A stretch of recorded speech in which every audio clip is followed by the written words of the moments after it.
জাপানে যে কাজে সবথেকে ডিমান্ড বেশি এই 2026 সালে, আপনারা তো জানেন না যে জাপানে কত যে কর্মীর সংকট রয়েছে। 2026 সালে কোন কোন সেক্টরে সবথেকে বেশি সংকট রয়েছে, যা বাংলাদেশ থেকে আনার পরিকল্পনা রয়েছে জাপান সরকারের।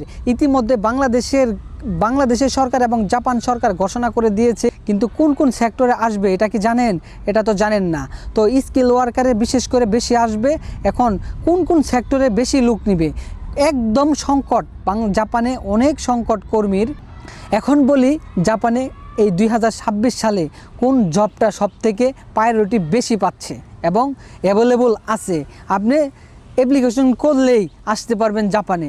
যারা যারা জাপানে আসবেন চিন্তা ভাবনা করতেছেন, একটা বিষয় আমি ক্লিয়ার করতে চাই।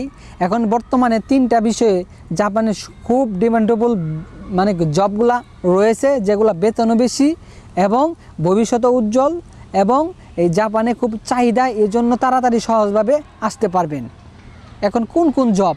একটা হলো কেয়ার গিভার, যেখানে জাপানে অনেক বয়স্ক লোক দিন দিন বেড়ে যাচ্ছে, সেজন্য কেয়ার গিভারের লোক খুবই প্রয়োজন। কেয়ার গিভারে একটু ভালো বাসা পাইতে হয়, সেজন্য ভালো কর্মী পাচ্ছে না এরা। এজন্য আপনারা যদি একটু ভালো বাসা পারেন, কেয়ার গিভারের জাপানে ব্যাপক চাহিদা এবং ওয়ার্ল্ডে আপনি কেয়ার গিভারের সবথেকে চাহিদা বেশি এবং বেতন বেশি।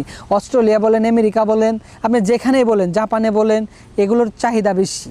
তো কেয়ার গিভারে আসতে পারেন বাংলাদেশ থেকে। আরেকটা হইল ফ্যাক্টরি। এই ফ্যাক্টরিতে জাপানে আপনি একটা জিনিস মনে করবেন যে বাংলাদেশে খালি মানুষের জনসংখ্যা বেশি, ফ্যাক্টরি নাই। আর জাপানে মানুষের ঘরবাড়ির থেকে ফ্যাক্টরি বেশি। এই জন্য ফ্যাক্টরিতে অনেক চাহিদা রয়েছে কাজের। সেক্ষেত্রে আপনারা কিন্তু আসতে পারেন ফ্যাক্টরিতে। খুবই ইজি কাজ, কেয়ার গিভার ফ্যাক্টরি ইজি কাজ। তো আপনারা আসতে পারেন, খুবই চাহিদা রয়েছে। আরেকটা কাজ হলো কনস্ট্রাকশন।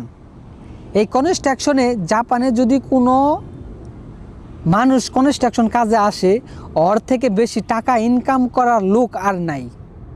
যদি বিদেশ থেকে বা বাংলাদেশ থেকে আসেন, জাপানে কনস্ট্রাকশন কাজে সব থেকে ডিমান্ডেবল এই কাজটা এবং বেতন সব থেকে বেশি। একটু হার্ড পরিশ্রম, এটা মেনে নিয়ে এই কাজ করতে হবে, বাট অনেক টাকা ইনকাম করতে পারবেন, দেন অনেক কিছু করতে পারবেন দেশে। কি আপনাদের কি ভবিষ্যৎটা কি প্ল্যান করতেছেন? আপনারা যদি এখনও প্ল্যান না করে থাকেন, আপনাদের কাছে আমি অনুরোধ করতেছি আপনারা ভালো একটা প্ল্যান করেন। জাপানে আসার জন্য এখন খুবই ইজি। অনেক সময় ফ্রি আসা যায়, অনেক সময় টাকা দিয়ে আসা যায়, অনেক সময় অনেক চান্স আছে, ভালো ভালো চান্স আছে। এখানে লাইফ সেটেল করলে মাসে লক্ষ লক্ষ টাকা ইনকাম করা সম্ভব।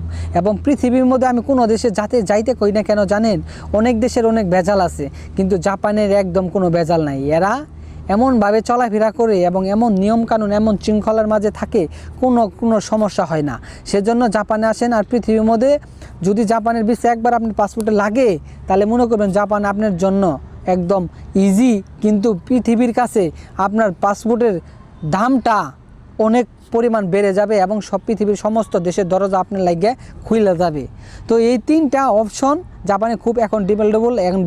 এই জাপানে 2026 সালে বর্তমানে আপনি একটা জিনিস চিন্তা করবেন যে জাপানে যারা আছে তাদের কাছে শুনবেন বা আমার কাছে শুনেন, জাপানে যারা থাকে, এই পৃথিবীর ভিতরে যারা জাপানে আছে, তারা পৃথিবীর যত রাষ্ট্র আছে সব রাষ্ট্রর থেকে 30 থেকে 40 বছর মনে করেন আগে বসবাস করতেছে যারা জাপানে বসবাস করে। আপনার হয়তো বাংলাদেশে থেকে বিশ্বাস হইতো না, কিন্তু বাংলাদেশের থেকে জাপান 200 বছর আগেই আছে। 200 কমসে কম 100 বছর আগেই আছে এই জাপান বাংলাদেশের থেকে। তাহলে আপনি এত উন্নত রাষ্ট্রে আসবেন না, পৃথিবীর সবার আগে সবার উপরে বসবাস করতেছেন একটা দেশ, এইখানে আপনি আসবেন, বসবাস করবেন। কত লাইফস্টাইল, কত সুন্দর, কত বিভিন্ন ধরনের অনেক সৌন্দর্য জায়গা আছে এখানে, যেখানে ঘুরে শেষ করতে পারবেন না। জাপান এতটা সুন্দর, আপনার জীবনকে একটা পরিপূর্ণভাবে যে একটা সেটেল হবে, এটা নিশ্চিত থাকেন, একটা ভালো একটা লাইফ পাবেন। জাপানে আসেন। যারা যারা জাপানে আগ্রহী আছেন তারা কমেন্ট করে জানাবেন।